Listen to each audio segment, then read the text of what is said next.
kakulit ang isa sa pinakamatagal at malaki na pinapangarap ko. Sobrang ganda mga kakulit. Sobra akong naglalaway sa sasakyan na to. Sana balang araw ay magkaroon tayo. Pero sana ito na rin yung araw na yun. Diba?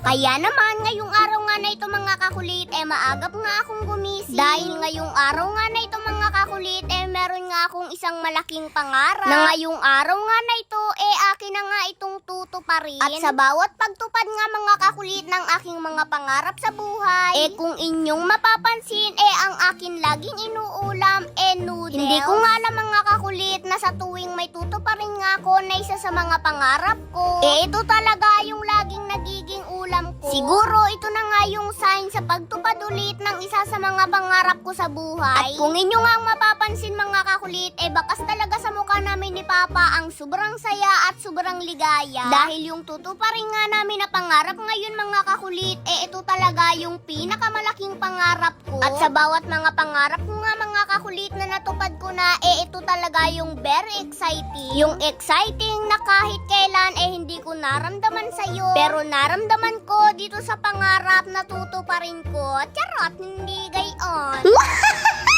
Bale sa tutuparin ko nga palang pangarap ko na ito ngayon mga kakulit kasama ko nga pala si Tito Ka Dreamers. Siyempre hindi siya pwedeng mawala dito nga sa pangarap na tutuparin ko ngayon. Dahil sa pangarap na tutuparin ko ngayon mga kakulit isa nga siya sa naging inspirasyon ko. At siya ang hinahangaan ko at iniidolo ko pagdating sa mga achievements sa buhay. Dahil kung inyo nga maalala mga kakulit noong nakaraan nga bumili nga si Tito Ka Dreamers ng kanyang pinapangarap na sasakyan. Kaya naman noong makabili nga siya ng kanyang pangarap na sasakyan sobra nga akong natuwa at syempre sobra nga rin akong nangarap na sana dumating din ang araw na ako naman yung tutupad ng ganong klase ng pangarap. At yung araw nga na yun mga kakulit sana ito na nga yung araw na sana matupad ko na nga yung pinapangarap ko. At ngayong araw nga na ito mga kakulit hindi ko talaga maintindihan kung ano nga ang aking nararamdaman. Dahil ang nararamdaman ko nga ngayong araw na ito mga kakulit kaba. Sobrang excited at syempre sobrang nga din akong natutuwa. Hindi ko nga alam mga kakulit kung ngayong araw nga ba na ito nananaginip lamang ako. Pero sana kung panaginip man ito wag na akong magising. Dahil sa lahat ng aking panaginip mga kakulit ito talaga yung sobrang saya ng aking nararamdaman. Yung saya na kahit kailan pagdating sa iyo hindi ko naramdaman. Charot, hindi gayon.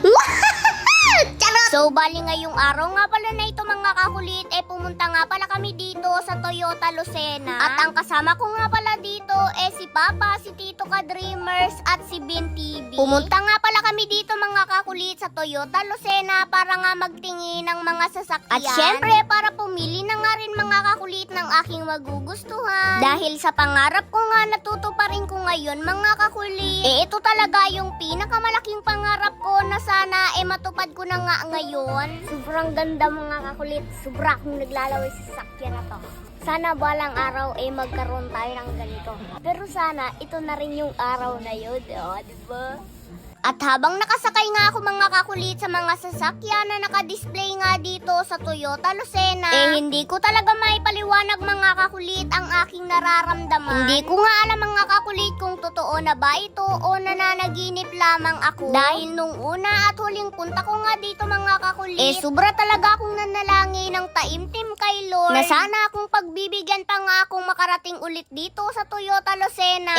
Yun na nga yung time na tutuparin ko na ang pangarap ko na magkaroon na nga ng sasakyan. Kaya naman abangan nyo nga mga kakulit sa susunod na video ko kung ano nga ba ang pangarap na tutuparin ko. Pero syempre mamimili pa rin nga po ako mga kakulit ng mabibigyan ko ng gift basta't mag-follow, like and share lamang po kayo ng ating mga video. At ang pangarap na tutuparin ko nga ngayon mga kakulit abangan nyo sa susunod na video ko. Charot! Charot! Yan na napanalunan natin.